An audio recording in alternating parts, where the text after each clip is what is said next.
What's up, guys? Orca's here, and today we got another video. Today we're going to be going over the Martinsville race, and it's officially been set. The championship 4 has been set, but man, what an effort for Ryan Blaney, or not Ryan Blaney. It was an effort from him, but wasn't enough. What an effort from William Byron, though, to get the win. And also, sorry guys that this video is out a little later again. Man, with the schedule I have and, how busy I've become with, personal stuff and work and school and all that. I also have finals stuff this week, and I just have finals yesterday, and I have midterm. I had a midterm yesterday with work and a midterm today, and I could have done another midterm today actually, but I'm hopefully going to get that done tomorrow morning. But I'm just busy, really busy, guys. So busy with also personal stuff that I didn't even watch all of this race yet again. So it's been tough, but still hanging in there. Hope you guys are still hanging in there with me. But anyways, like I said, William Byron gets the win. Just incredible stuff from him. Just clutch when he absolutely needs to be. Third year in the row that he's making the championship 4, which is absolutely crazy. His teammates have done that. Chase Elliott is the last Hendrick teammate to have done that. Surprisingly, Larson hasn't done that, but he made the championship 4 again with his teammate.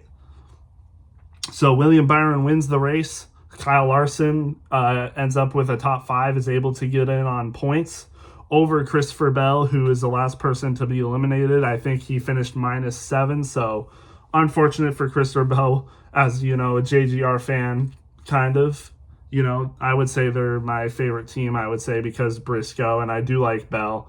I would have preferred Bell to make it in over Larson and Byron, but, just wasn't in the cards for him, unfortunately. But, he gave it his all. He had such a good playoff run, too. And, if this weren't the playoff standings, if you go to Winston Cup standings, he would actually either be second place right now or have the lead.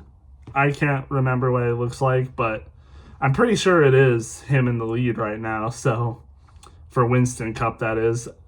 But obviously that's not the real format.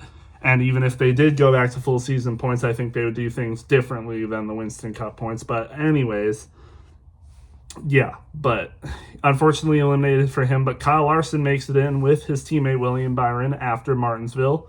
No drama really to discuss for this race, which is an interesting change of events considering what happened last year with, ironically, William Byron and Christopher Bell being the main 2 people.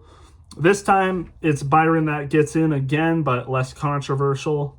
So I guess that's, good or bad, depending on how you view it. I would say good because it draws in less criticism for NASCAR. But still, William Byron absolutely dominated this race, led over 300 laps out of the 500, won both stages, and good stuff for William Byron. Also had the fastest lap time, but that's besides the point. So, good for him. And like I said, his teammate, Kyle Larson, he did good. Didn't lead laps, but finished 5th and was in the top 10 all day. So good job for Larson, able to lock in on points.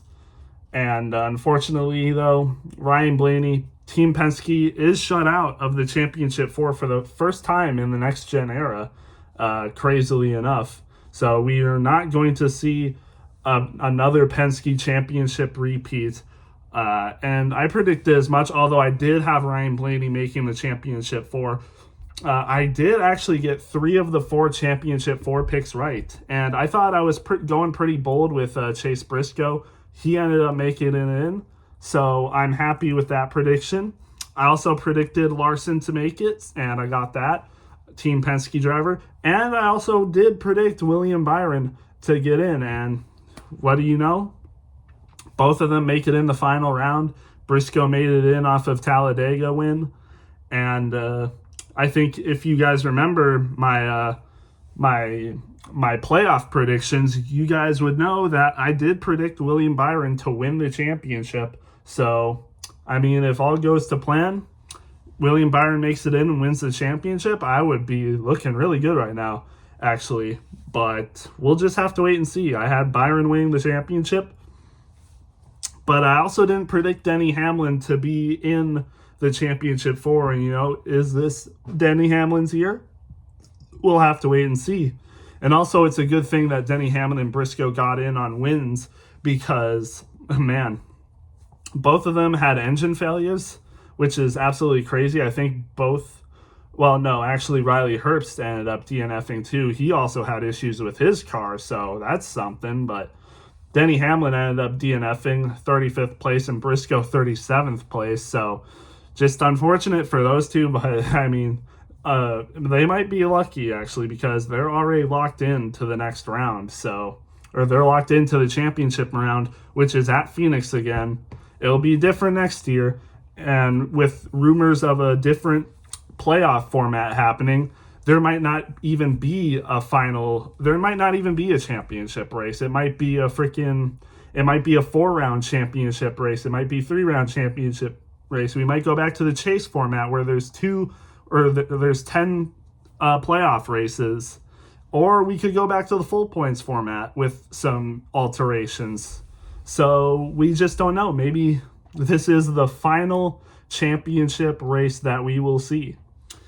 But just, yeah, we'll see what happens. But with Hamlin in there, Briscoe in there, locked in on wins, which is fortunate for them because both of them blew engines and finished way deep in the field, which, if they didn't have wins, would probably knock them out of the playoff contention and wouldn't be in the championship for. So thank God Briscoe got that win at Talladega because you all know anything can happen at Talladega. And good thing Denny Hamlin got that career-defining win at Vegas, or else you never know. I can't remember. I don't think he did too terribly good at Talladega either, but you could also credit that to him maybe not trying, which I do have. That's a criticism I do have of the playoffs, is that if you win and there's still like 1 or 2 races left, you can just take those races off. Like, you don't even have to try, which I do have an issue with, especially getting into the championship round. Like, you could argue for the other things like, oh, well, it's still important to get playoff points and wins because that means you'll get more points heading into the next round, like the round of 12 or round of 8. But with the championship round, you can just win and then you can just not do anything the next 2 races. But I don't know. That's just my opinion. And, one of the many complaints other people have about the playoff format, which I would say less critical of than most people that I've seen on social media anyway. But that's just my opinion, though. I am happy that Briscoe is in. I'm happy that Hamlin's in, even though I didn't predict him getting into the championship four. But yeah, I'm definitely pulling for Briscoe. I'll probably make. We'll see. I might make a championship race preview, like I've done in the past for some races, like the Daytona 500. But we'll just wait and see. But I will say briefly, if Briscoe doesn't win, I would gladly like Hamlin to win because I think he deserves it for sure. And he's done so much in his career. All he needs to do is win a championship, and he'll basically have every achievement that anyone could ask for. So we'll just wait and see what he can do. But again, I am pulling for Briscoe. I'm definitely pulling for both of them over the Hendrick cars, even though I do like Larson. Like I like Larson. William Byron not as much. Like, he's okay, but yeah, I did predict William Byron to win though. So we'll see if I'm proven right or if I'm proven wrong. And if I am proven wrong, I'm hoping that it's Briscoe that wins, or Denny Hamlin, which I didn't even have making the championship for. So that would be crazy if he won. I don't think many people had Hamlin going into the championship for this year, but here he is, and maybe this is his year, like I said. But I've talked a lot about the championship. Kind of back to the race, Ryan Blaney was so close. He was battling for the win, qualified 31st, and made his way all the way up to 7th in the first stage, which was just amazing. But then, kind of once he got up there, he wasn't able to make as much ground. He did have the lead for a lot of this race, actually led the second most laps at 177, but Byron was just better today. He really was. I mean, I didn't really watch much of the final stage because, I got busy with personal stuff, but Ryan Blaney ended up getting the lead taken from him. William Byron just sent it in while Blaney was a little high in the final stage and kind of just moved him out of the way. And, if Blaney was able to get back to him, I'm sure he would have done the same thing, if not harder. But after that, he was just not able to get to him. Even after a late race caution with like 14 laps left to go or something, on the final restart, both of them on the front row, Byron just took off and Blaney was not able to get to him at all. So Byron just was faster today, even though Blaney went all the way up from 31st to the lead at some points. He wasn't able to get the win. And Byron just took it from him. And like I said, Penske shut out of the Final Four for the first time in the next gen era. And that includes Joey Logano, which, to be fair, it's an odd year. He only does good on even years, guys. Come on, we all know this. Won the championship last year. It was obvious that Logano wasn't the best car, but you just never know with Logano. He could have had some devil magic go his way, and he could have won this race, but it just wasn't in the cards today for him. It was a little chaotic. A lot of cautions happened. Hocevar brought 3 of them out, whether it was his fault or, people just dumping him. But there was a lot of cautions, that's for sure, but it wasn't enough. The fuel strategies didn't kind of play out. Tire fall off was actually, good. So you weren't really able to make any crazy tire strategies. McDowell tried it, I think, in the first stage and just fell like a rock. So I think after that, people were like, okay, well, we can't really do anything on tires then. And again, like I said, the fuel strategies just didn't play out, because it's short track. Come on. Like, we did see some weird fuel saving in some short track races earlier in the year, like Iowa, which I was at. If you haven't, go check out my, review of my in-person experience at Iowa. But yeah, not this race. Tire fall off was actually good. You weren't really able to do anything on fuel saving. I mean, to be fair, Martinsville is the shortest track in the regular season, if I'm not mistaken, but still weren't able to do much. So that's a good thing. But yeah, like I said, William Byron wins over Ryan Blaney, who put up a valiant effort, but wasn't enough. Chase Elliott finished 3rd, was in contention for a lot of this race in the top 5, had a good car, just not better than William Byron and Ryan Blaney. And that's another thing I liked about this race, is that you could clearly tell who were the favorites in this race. It was William Byron and Ryan Blaney. There was really no other contest, to be honest. Denny Hamlin maybe, but then his engine blew. You could have argued maybe Chase Elliott was in contention, but he actually didn't even lead a single lap. Maybe also Kyle Larson, but he also didn't lead a lap either. So it really was just between William Byron and Ryan Blaney as the fastest cars this race. So that's a nice thing to see. And we do get 750 horsepower next year, so maybe we will see more often clear favorites of these shorter track races that are under 1.5 miles at least. So we'll see. But Chase Elliott had to win this race basically like everyone else under the cut line. Just wasn't able to do it. Kyle Larson, like I said, got in on points. I talked about Christopher Bell, and Joey Logano, like I said, just wasn't able to do it. Didn't have it in him this year. And, he is good at Martinsville, but not good enough. It seems like he's always a top 10 driver at Martinsville. These short flat tracks really help Penske, but, I think Hendrick and JGR really took some leaps this year and were able to match them at more often than not at these tracks, and we see that here.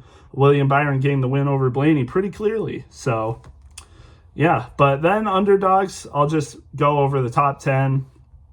Josh Berry, 10th. Nice. Good for him. It's a, Penske Alliance. He's good at these tracks, so top 10.